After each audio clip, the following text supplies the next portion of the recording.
اصل مسئلہ یہ ہے کہ کہنے کی صرف بات ہے کہ کیوں متحدہ عرب امارات کا سفیر جو ہے اب آپ نگیٹ بھی نہیں کر سکتے، اب آپ نام بھی نہیں کر سکتے. آپ نے کسی کو یہ تو کہا نہیں ہوگا کہ میری جناب، یہ کوئی مطلب کوئی وہ ملاقاتیں تو ہے نہیں کہ جو چھپ چھپ کے ہونی ہوتی ہیں اور جس کے اوپر ہیر اور رانجھے کی جیسے. اگر اچھی بات، اگر جو کچھ بھی ہو، اگر قریب لے آئے ہیں تو وہ کہتا ہے اس کی ایک اسیسمنٹ ہے کہ ان کی دوستی تو نہیں ہو سکتی. اچھا، یہ اس نے کہا ہے، لیکن ہم چاہتے ہیں کہ اس کا بات چیت ہو جائے. یہ اچھی بات ہے ویسے، لیکن مسئلہ ہے کہ بات چیت پہ ہم لوگ ہیں ایٹ رسک، عوام نہیں، پولیٹیکل لیڈرشپ ایٹ رسک. آپ دیکھیں آج جب چلے جائیں انڈیا یا آپ یہاں آ جائیں، انڈیا کا یہاں بندہ آ جائے تو اس کو ہوملی فیل کرتا ہے. یہ بڑی ایک نیچرل سی چیز ہے. نمسکار دوستوں، انڈیا پوائنٹ میں آپ کا سواگت ہے. آج کے اس ویڈیو میں پاکستان میڈیا بات کر رہا ہے بھارت اور پاکستان کے رشتوں کے بارے میں. جیسا کہ ہم جانتے ہیں کہ بھارت نے کشمیر سے جب سے 370 کی قلم ہٹائی ہے تب سے بھارت اور پاکستان کے بیچ میں بات چیت ایک دم ہی بند ہے. پاکستان نے یہ اعلان کیا تھا کہ جب تک بھارت کشمیر میں 370 کی قلم واپس نہیں لگاتا تب تک پاکستان خود بھارت کے ساتھ کوئی بھی بات چیت نہیں کرے گا. پر پچھلے کچھ مہینوں میں ہم لوگوں نے دیکھا کہ پاکستان کی سرکار نے ایک یو ٹرن لے لیا. پاکستان کی سرکار نے خود نے سامنے سے ہی بھارت کے ساتھ شانتی اور بات چیت کی اپیل کر ڈالی. پاکستان کی سرکار کے ساتھ ساتھ پاکستان کے میڈیا نے بھی یو ٹرن لینا شروع کر دیا. جو پاکستان میڈیا بھارت کو اپنا دشمن مانتا ہے، بھارت میں غزوہ ہند کی وکالت کرتا ہے، وہی پاکستان میڈیا بھارت کو اپنا پریوار بول رہا ہے. وہی پاکستان میڈیا کہہ رہا ہے کہ بھارت اور پاکستان کے لوگ تو ایک جیسے ہیں. دوستو، پاکستان کے یو ٹرن کے پیچھے کی سب سے بڑی وجہ پاکستان کی برباد ہوئی اکانومی ہے. پاکستان بھارت کے ساتھ رشتوں کی صرف اسی لیے وکالت کر رہا ہے تاکہ وہ چاہتا ہے کہ صرف ایسا ماحول بنے کہ پاکستان پھر سے بھارت کے ساتھ ٹریڈ شروع کر سکے. بھارت کے ساتھ ٹریڈ شروع ہوگا تبھی جا کر پاکستان میں مہنگائی پر تھوڑا بہت قابو آ پائے گا. پاکستان میڈیا بھی اپنے سرکار کے لیے انوکول ماحول بنانے کی کوشش کر رہا ہے. بھارت پاکستان کے رشتوں کے بارے میں پاکستان میڈیا اور کیا چرچا کر رہا ہے وہ دیکھنے کے لیے شروع کرتے اس ویڈیو کا اگلا بھاگ. متحدہ عرب امارات نے پاکستان اور بھارت کے درمیان جو کشیدگی تھی اس میں ثالثی کا اعتراف کیا اور کہا ہے کہ اس کشیدگی میں خاتمے میں یو اے ای نے اہم کردار ادا کیا. اور امریکہ میں یو اے ای کے سفیر ہیں، انہوں نے یہ بات امریکہ میں ایک سیمینار کے دوران کہی ہے. ہم نے اپنے پروگراموں میں بھی ذکر کیا اور یو اے ای کا پریس تھا اور یہ سب، اس کے اندر یہ خبر شائع ہوئی کہ جی پاکستان کی طرف سے ایک اہم شخصیت اور بھارت کی طرف سے ایک اہم شخصیت جو ہے وہ ملے ہیں. چاہے کہ جو ملے تھے انہوں نے تردید کی تھی، لیکن آج جس نے ملاقات کرائی انہوں نے اس بات کی تصدیق کی کہ یہ ملاقات دبئی کے اندر ہوئی اور مذاکرات کے اندر. اس کے بعد پھر یہ چیزیں، تو بہرحال ایک بڑی پیش رفت ہے کہ خود جس ملک نے یہ کرائی اس نے اس بات کی تصدیق کی ہے. دیکھیں، مجھے آج تک پاکستان انڈیا دونوں کی سمجھ نہیں آئی. We are not at war actually, proxy ہے نا چل رہی ہے. یہ تھوڑی بہت بارڈر ایٹ وار آئے، بارڈر ٹینشن لگے. مطلب 9 سال مذاکرات رہے ہیں ویتنام کے اور امریکہ کے. لی ڈک تھو اور ہینری کسنجر فرانس میں ہوتے تھے.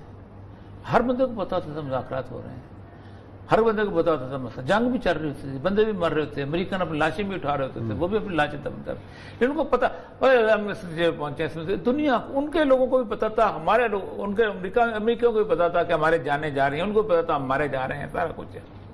طالبان ہیں 2014 سے چل رہی ہیں، وہ قطر میں بیٹھے ہوئے ہیں، امریکہ سے جنگ بھی ہو رہی ہے، مذاکرات بھی چل رہے ہیں. ایک ایک لمحے کا بتایا کہ کہاں سے کیا ہو رہا ہے، کہاں سے کیا ہو رہا ہے. بھائی خدا کا بندو، دنیا کو بتا دو. کل کو جو یو اے والا بتاتا ہے، کوئی اور بتاتا ہے، تو کیوں یہ پبلک جو ہے وہ آپ پر ٹرسٹ کرتی ہے. وہ کم از کم اس کو یہ ٹرسٹ دے دو کہ ہم آپ کا مفاد بیچیں گے نہیں. صحیح بات. نہ انڈیا کو ٹرسٹ کر دیتے ہیں ان کو، وہ بھی کہتے ہیں ہم تو ملتے ہی نہیں، ہم تو دشمن ہیں، ہم تو یہ ہیں. اور یہ بھی ہمارے یہاں بھی بھائی کلیئرٹی ہونی چاہیے چیزوں کے اندر. یہ بہت اچھی بات ہے. یہ جو ایک رویہ بن گیا ہوا ہے نا، صاف چھپتے بھی نہیں، سامنے آتے بھی نہیں، خوب پردہ ہے کہ چلمن سے لگے بیٹھے، یہ غلط ہے. اب ہو کیا رہا ہے کہ جو بیک چینل جو ہے ڈپلومیسی، بیک سفارتی تعلقات ہیں، یہ مطلب آج سے نہیں گزشتہ 30-35 سال سے چلے آ رہے ہیں. رائٹ فرام ایوب خان کے زمانے جب شاستری کی مذاکرات ہوئی تھی تو آپ کو پتا ہے کہ کس قسم کے بیک چینل جو چلے تھے. اور اس کے بعد آ کے روس سے آ کے صلح کروائی تھی. امریکہ کو غصہ بھی اسی بات کا تھا کہ تم لوگوں نے، اور ایوب خان گیا بھی اسی چکر میں تھا کہ صلح تم وہاں سے بیٹھ کے کر دیو. آپ اندازہ کریں کہ اس لیول کی تھی کہ مجھے وہ لکھتا ہے اپنا کیا نام ہے جو مارکر سفیر جو تھا اپنی کتاب کے اندر لکھتا ہے، جمشید مارکر کتاب میں لکھتا ہے. پر میرے تو کوئٹہ میں سب تعلقات بھی بڑا تو لکھتا ہے کہ یہ جو پٹگورنی تھا یہ بھٹو کو سامنے لیتا تھا.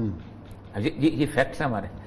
تو ایوب خان نے برا منایا تو بحث نف تھا، تو اس نے اس کو کہا کہ یہ میرا جو وزیر خارجہ ہے تمہارا وزیر خارجہ کو یہ لفٹ نہیں کراتا، تو اس نے کہا میں اس کو لفٹ کراؤں.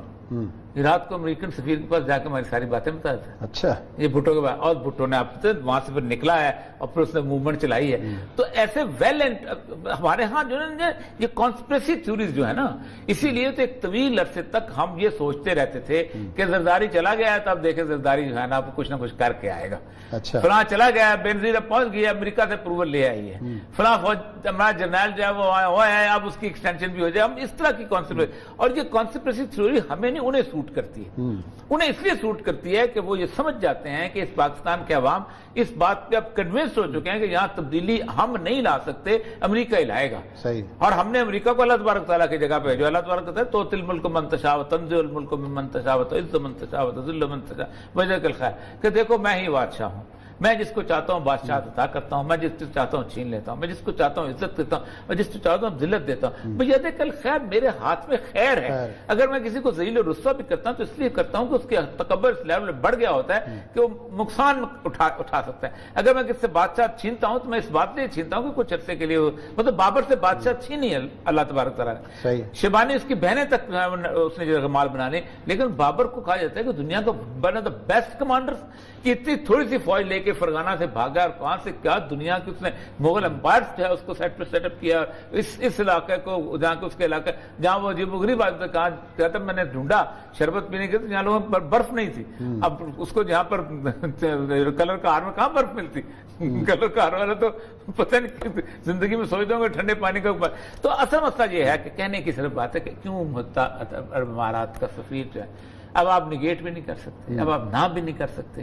آپ نے کسی کو یہ تو کہا نہیں ہوگا کہ میری جناب یہ کوئی مطلب کوئی وہ ملاقاتیں تو ہے نہیں کہ جو چھپ چھپ کے ہونی ہوتی ہیں اور جس کے اوپر ہیر اور رانجے کی جیسے. لیکن اچھی بات ہے اگر جو کچھ بھی ہو اگر قریب لے آئے ہیں تو وہ کہتا ہے یہ اس کی ایک اسیسمنٹ ہے کہ ان کی دوستی تو نہیں ہو سکتی. اچھا، یہ اس نے کہا ہے، لیکن ہم چاہتے ہیں کہ اس کا بات چیت ہو جائے. یہ اچھی بات ہے ویسے، لیکن بات چیت کون سی پہلی بار ہو رہی ہے؟ 20 دفعہ پہلے بات چیت کا مسئلہ ہے کہ بات چیت پہ ہم لوگ ہیں ایٹ رسک، عوام نہیں، پولیٹیکل لیڈرشپ ایٹ رسک. آپ دیکھیں آج جب چلے جائیں انڈیا یا آپ یہاں آ جائیں، انڈیا کا جہاں بندہ آ جائے تو اس کو ہوملی فیل کرتا ہے. یہ بڑی ایک نیچرل سی چیز ہے کہ آپ ذرا باوجداد ادھر سے اس کی وجہ یہ ہے ادھر سے آئے ہوئے ہیں. وجہ ساری یہ ہے کہ ایک زمانے میں آپ کے ڈرامے وہاں پاپولر تھے اور ان کی فلمیں یہاں پاپولر تھیں، گانے وانے. یہ مرزا غالب وہاں پر ہے، علامہ اقبال یہاں پر ہے، وہ معین الدین چشتی کا مزار اور دوسرے سارے وہاں پر جہاں سے وہ جاتے ہیں ان کے ساروں کے ان کی تو ایک وہ جیسے کہتے ہیں یہ تو نیشن سٹیٹس کی وجہ سے ہوا ہے نا. دنیا میں تو یہ جو باؤنڈریز بنی ہیں، باؤنڈریز نے انسان کو تقسیم کیا ہے، ورنہ تو صورتحال ایسی کبھی ہوتی ہی نہ اگر یہ نیشن سٹیٹ 1920 کے بعد نہ بنتی اور یہ سارا بکھیڑا نہ بنتا اور یہ ساری فوج. کیونکہ بنیادی طور پہ انہوں نے فوجیں اس لیے بنائی تھیں دنیا پوری میں کہ انہوں نے چاہا تھا کہ ایک سیکولر قسم کی ایک حکومتیں جو ہیں یہ قائم ہونی چاہیے. ڈیموکریسی جو ہے it has to be secular, its face has to be secular. اور اسی وجہ سے آپ دیکھیں کہ انہوں نے سعودی عرب میں سب سے بڑا غدار جو تھا وہ شریف مکہ تھا جس نے اس نے خلافت کا اعلان کر دیا.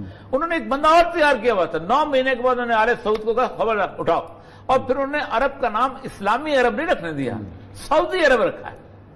نیشنلٹی بیسڈ کنٹری ہے وہ. صحیح بات کہ خبردار یہ نام نہیں آئے گا تمہارا. یہ تو ہمارا نام پاکستان میں رکھا، ورنہ پاکستان اسلامی جمہوریہ پاکستان تو ضیاء الحق کے زمانے میں ہوا ہے نا. ایوب کے زمانے تو پاکستان تھا، تو ضیاء الحق نے اس میں اسلامی جمہوریہ نہیں، بھٹو نے کر دیا تھا اسلامی جمہوریہ. بھٹو کے 1973 میں اسلامی جمہوریہ. بھٹو کے بڑے جتنے اسلامی کام بھٹو نے کیے نا عثمان صاحب شاید ہی کسی نے کیے. یہ جو آئین ہے، سود کا خاتمہ اس کے خاتمے میں، اسلامی کلچرل لائف کی بحالی اس کے کھاتے میں، اسلامی نظریاتی کونسل اس کے کھاتے میں، عربی زبان اس کے کھاتے میں، جمعے کی چھٹی اس کے کھاتے میں، شراب کی پابندی اس کے کھاتے میں، ریس کورس تباہ پر بات کر کے بند کرنا اس کے کھاتے میں، قادیانیوں کو اقلیت دینا اس کے کھاتے میں. کیا کچھ ہے جو پیپل پارٹی تو پتہ نہیں کتنے سیکولر بنی ہوئی ہے. اتنا کام تو کسی مولوی نے نہیں کیا جتنا وہ کر کے. محنت بڑی ہوئی نا پیپلز پارٹی کے اوپر ٹھپا لگانے کی. آپ بھی شامل رہے